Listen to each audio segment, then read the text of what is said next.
Buenas noches, Magíster Vanessa Alexandra Rodríguez Ojeda, compañeros y compañeras de cátedra. Mi grupo, conformado por Leslie Aguilera, Así Alvarado, Luz Granda y mi persona, Jeffrey Torres, vamos a exponer acerca de los temas asignados para esta disertación, que son insulina y glucagón. Primeramente voy a comenzar hablando acerca de lo que es la insulina. La insulina es una hormona liberada por medio de las células beta pancreáticas. Como podemos ver en esta imagen, tenemos una célula beta pancreática en respuesta a los niveles elevados de nutrientes en sangre, controlando de esta manera las reacciones energéticas importantes como son el metabolismo de azúcares y de grasa.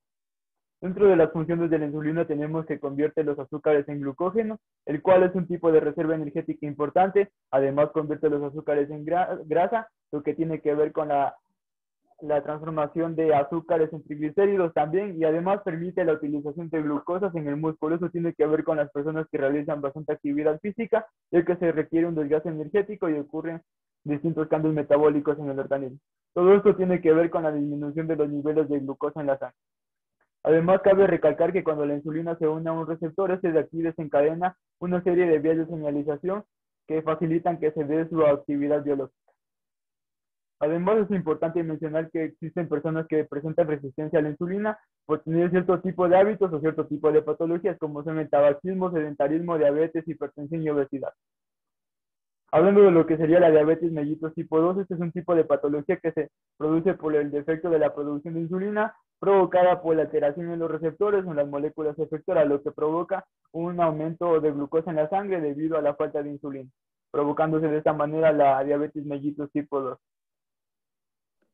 Mi nombre es Leslie Aguilera y voy a hablarles acerca de las manifestaciones clínicas de la diabetes mellitus tipo 2. Más del 90% de los pacientes con diabetes mellitus tipo 2 son asintomáticos, pero obviamente van a presentar valores elevados de glicemia. A pesar de que hay un gran porcentaje de pacientes asintomáticos, existe un pequeño grupo que sí presenta manifestaciones y síntomas. Por ejemplo, cuando hablamos de la hiperglicemia, se va a presentar la poliuria, que es la producción anormal de grandes cantidades de orina. También se presentará la polidipsia, que es una sed intensa a pesar de beber grandes cantidades de líquidos. Estas dos manifestaciones van a llevar a una tercera, que es la visión borrosa.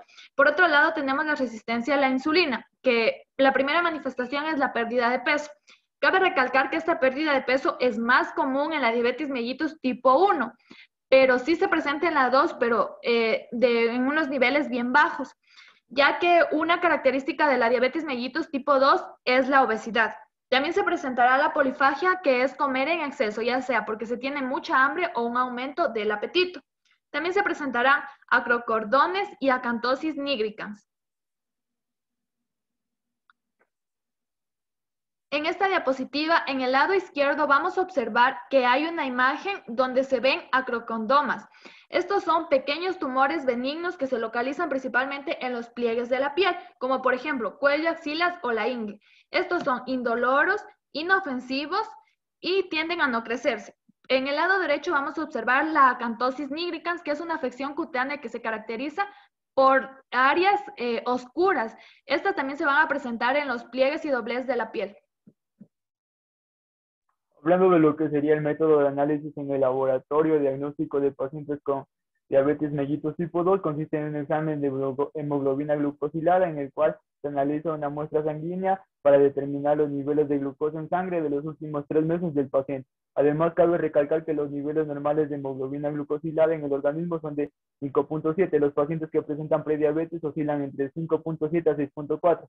En el caso de la diabetes mellitus tipo 2 son valores mayores a 6.5.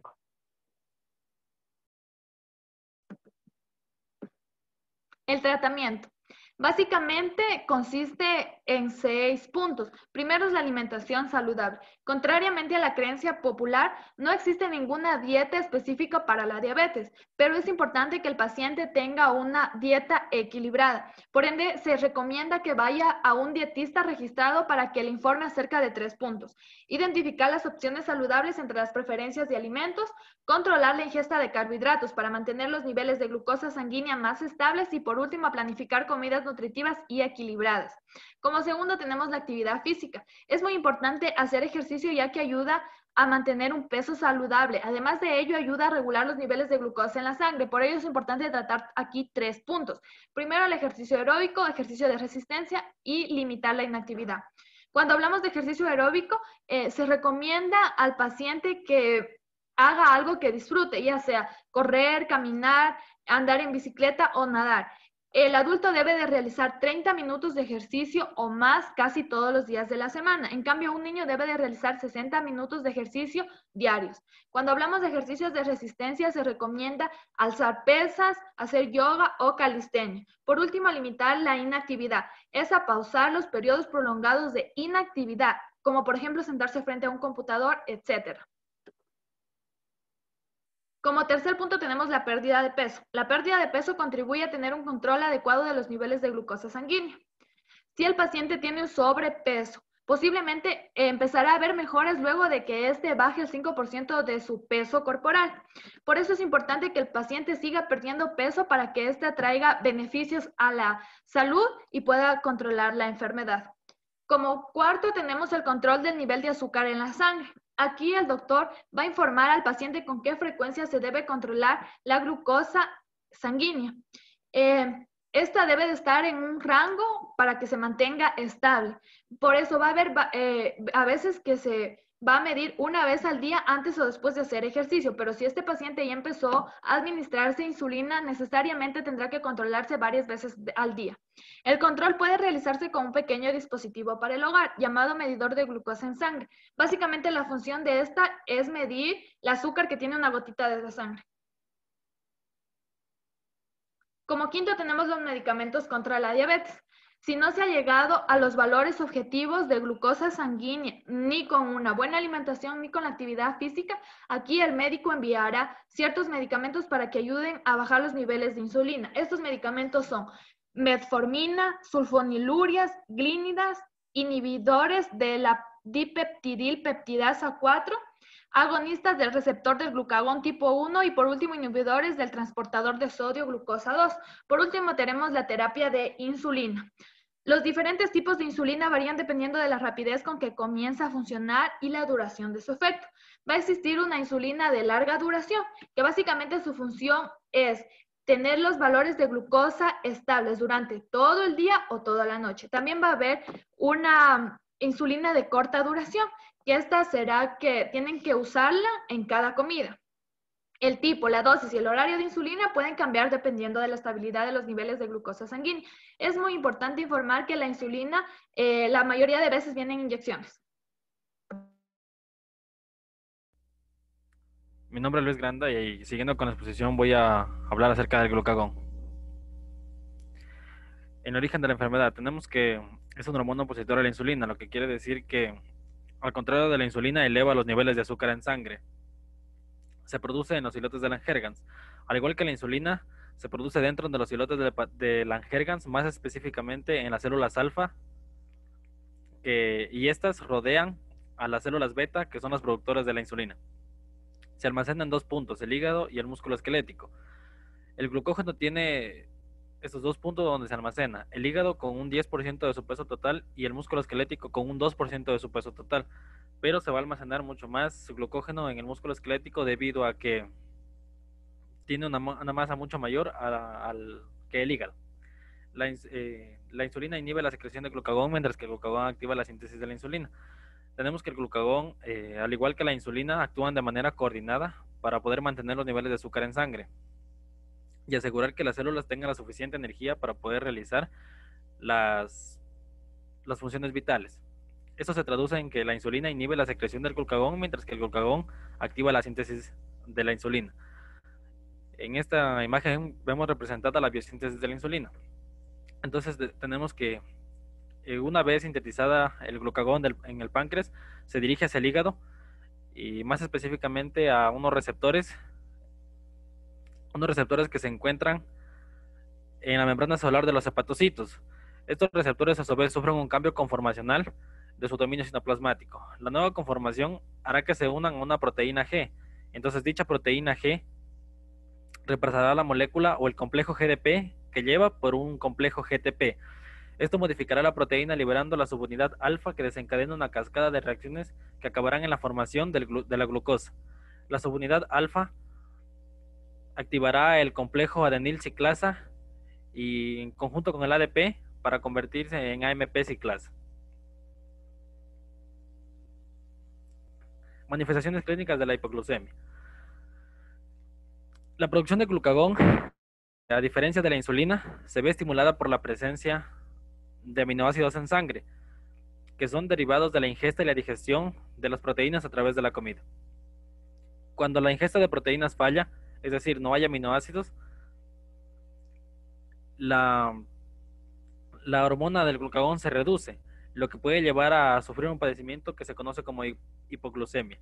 Y la hipoglucemia no es más que los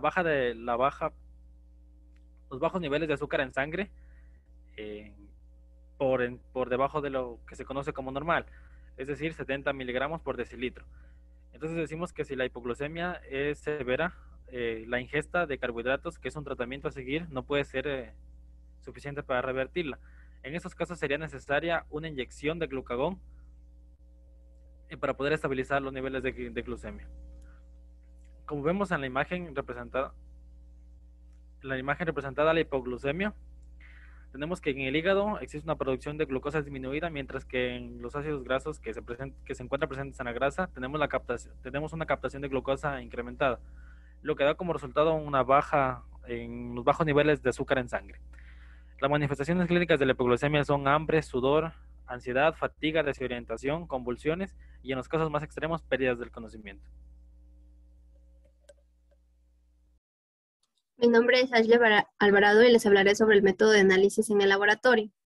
La hipoglucemia puede ser una reacción a la insulina o a la inyección de insulina. Recordando, la hipoglucemia significa que tenemos un nivel bajo en azúcar en sangre. Su azúcar puede bajar debido a una enfermedad, a ciertos medicamentos, a la insulina, al ejercicio o por faltas de comidas.